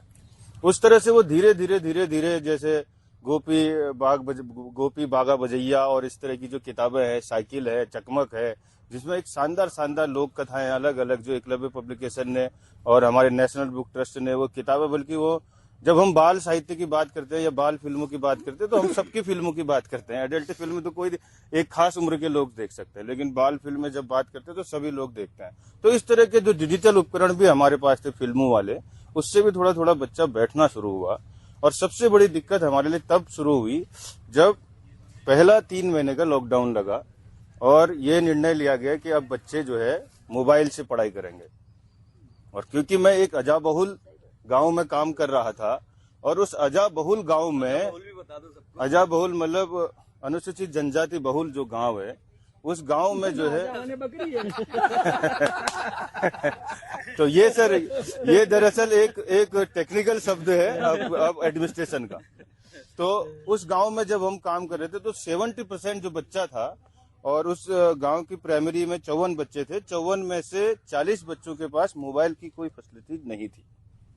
और डिजिटल एरा जो आप लोग बात कर रहे थे बार बार, उसमें हमने देखा कि उन बच्चों को पहली बार ये महसूस हुआ कि वो वाकई गरीब है। उन्होंने अपने घर में कहा कि देखो वो जो 15-16 बच्चे हैं उनके पास मोबाइल है और उनको जो हमारी मैडम है वो उससे पढ़ रही है, लेकिन हम इसको कैसे पढ़ेंगे, हमारे पास तो कोई मोबाइल ही नहीं है। तो फाइनली ये हुआ कि क्योंकि हमने 3 महीने उनको पढ़ाया उस दौरान, तो हमने कुछ दोस्तों को फोन किया और कुछ पुराने उनके जो मोबाइल थे उसको रख करके उससे उनको थोड़ा सिखाने की कोशिश करी, पढ़ने की कोशिश करी। तो इतनी बुरी हालत थी कि कुछ ने अपनी गाय बेची, कुछ ने अपनी बकरियों को बूचड़ को बेचा, वहां से जो बकरियों के मांस का पैसा आया उससे जाके फिर उन्होंने मोबाइल खरीदी और फिर उससे जो है उन्होंने वो जो मैडम जो भेजती थी रोज का पाठ उसको जो है फिर वो पढ़ते थे। लेकिन 4 महीने बाद अब मैं जब गांव में जाता हूं तो वो बिल्कुल सिनारियो एकदम बदल गया है। जिन बच्चों ने वो जो बकरी बेच करके या वो खरीद के जो मोबाइल था, अभी उससे वो पढ़ाई नहीं करते, अब उससे कोई फर्क नहीं पड़ता उनको। अभी वो सब बिल्कुल जैसे स्कूल में बैठते हैं लाइन से, वैसे बैठ करके उस पर PUBG खेलते हैं। दिन भर वो बिल्कुल उसी पे लगे रहते हैं और नए तरीके का पूरा वो।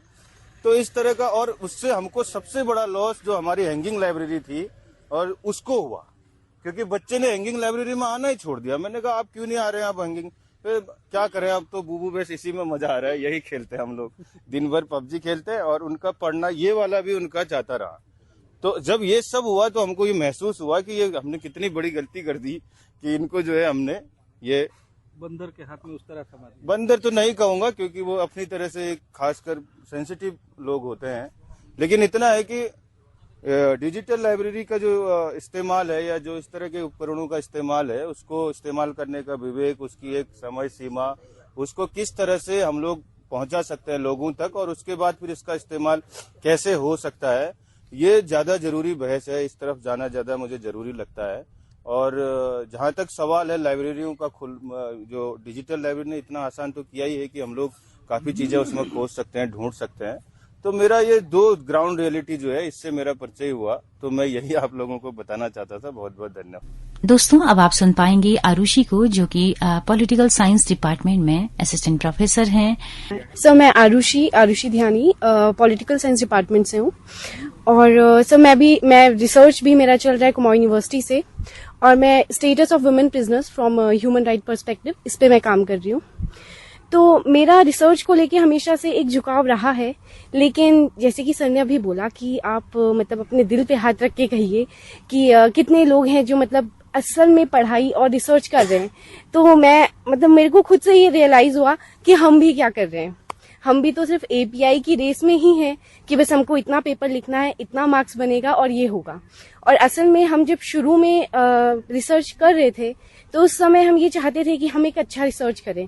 अगर हम इनमेट्स पे काम कर रहे हैं तो हमारे अंदर वो जो संवेदनशीलता है वो होनी चाहिए कि वो क्या है, अगर वो है तो क्यों है। लेकिन अभी जब मैं काम कर रही हूँ और मैं कुछ भी करते हैं तो हम सिर्फ इसलिए कर रहे हैं क्योंकि हमारा जो स्ट्रक्चर है वो कुछ इस तरह का हो चुका है कि आपको पहले एक सिक्योरिटी चाहिए, आपको एक जॉब सिक्योरिटी नहीं है तो आप कुछ भी चीज नहीं कर सकते।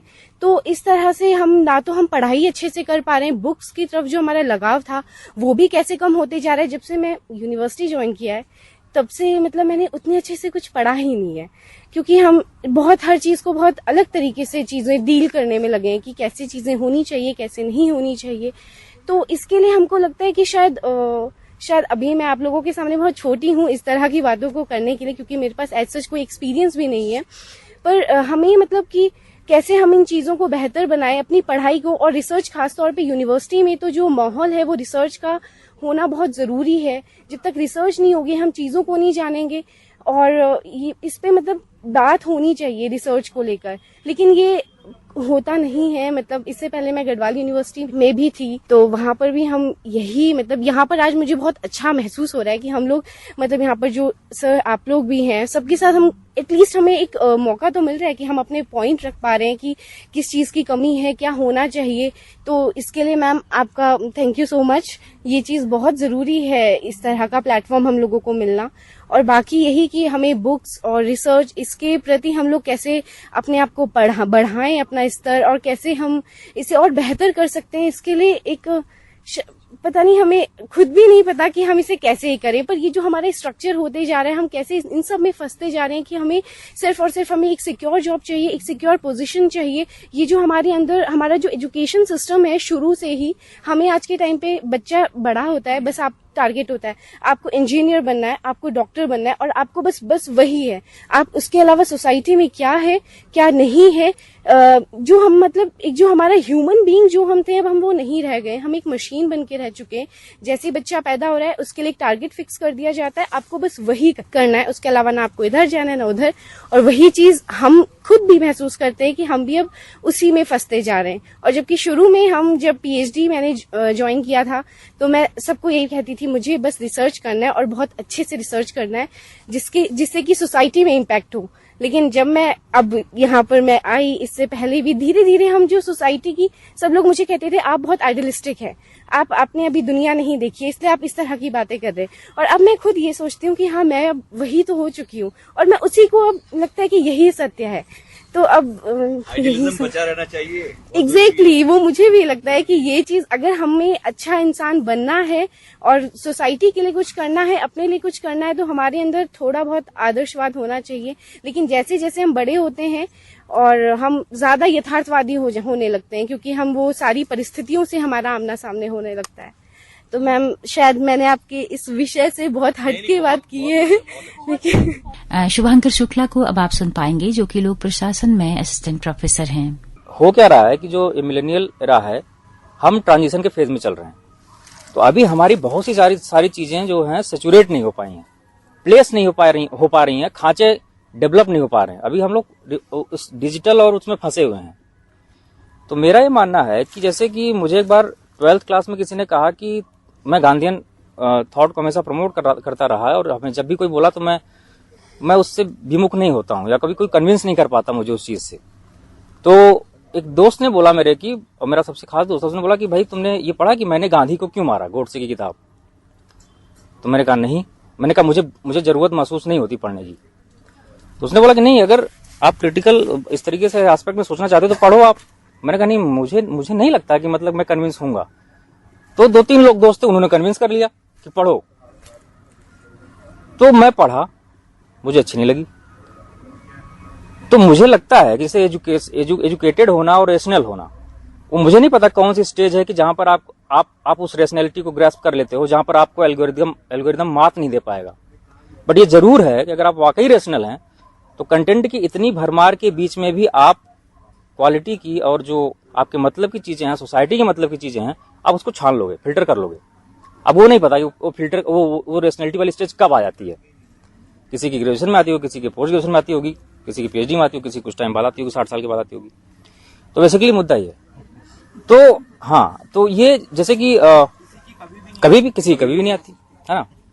तो अब लेकिन अब देखिए, अब एक तरह मैंने गोडसे की बात की, जब दूसरे दोस्त ने मेरा परिचय अंबेडकर से करवाया तो पहली बार मुझे लगा कि एक इतना बड़ा संसार है किताबों का अंबेडकर का, वहां पर मैं कन्विंस हुआ कि नहीं, हाँ यहाँ है वो जगह जहां पर गांधी की बहुत बेहतर और बहुत अच्छी आलोचना की जा सकती है, बहुत पावरफुल तरीके से की जा सकती है। तो बेसिकली आपको, अगर आप रेशनल हैं तो आपको किसी भी पॉइंट पे कोई बेवकूफ नहीं बना सकता।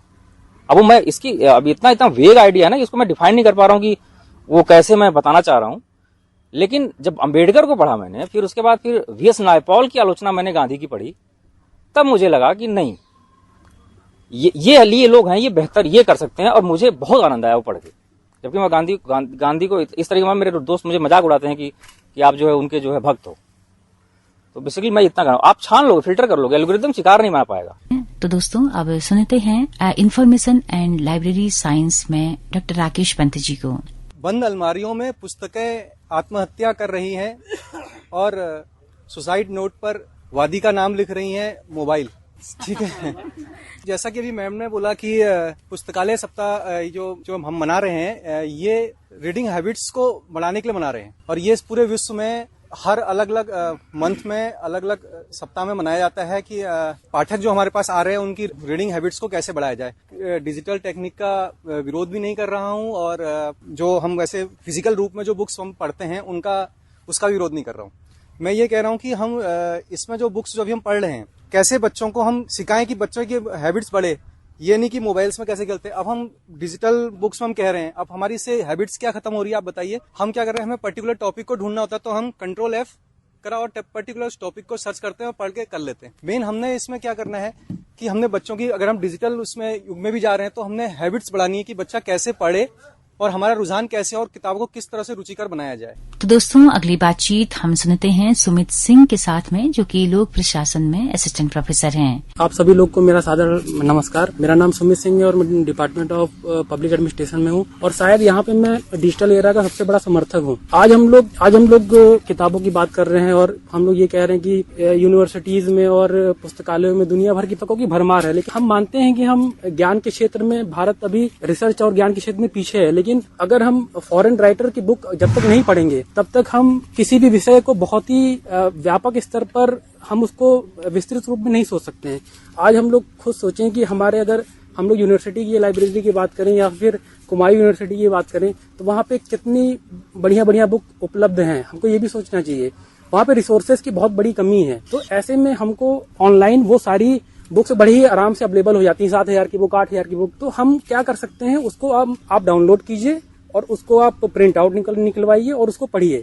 और जहां तक हम लोग डर रहे हैं कि हमारी डाटा वो हो रहा है या फिर हम लोग क्या कहते हैं डिजिटल के शिकार हो रहे हैं, तो उसके लिए सिंपल सा वो है कि आप VPN यूज कीजिए। आप कुकीज, सिंपल आप जाइए अपने ब्राउजर की कुकीज को आप ऑफ कर दीजिए, तो जिससे ये है कि आप अपनी सूचनाओं को दूसरे तक नहीं पहुंचने देंगे और आसानी से आप डिजिटल बुक, जो महंगी बुक है, ना तो आपकी यूनिवर्सिटी में है ना आपके बड़े शहरों में है, तो उन किताबों को आप आसानी से डाउनलोड कर सकते हैं और उनको आप फोटो स्टेट करवाइए। आजकल फोटो स्टेट भी बड़े आसानी से उपलब्ध है, फोटो स्टेट करवाइए, उसको आप हार्ड कॉपी में पढ़िए।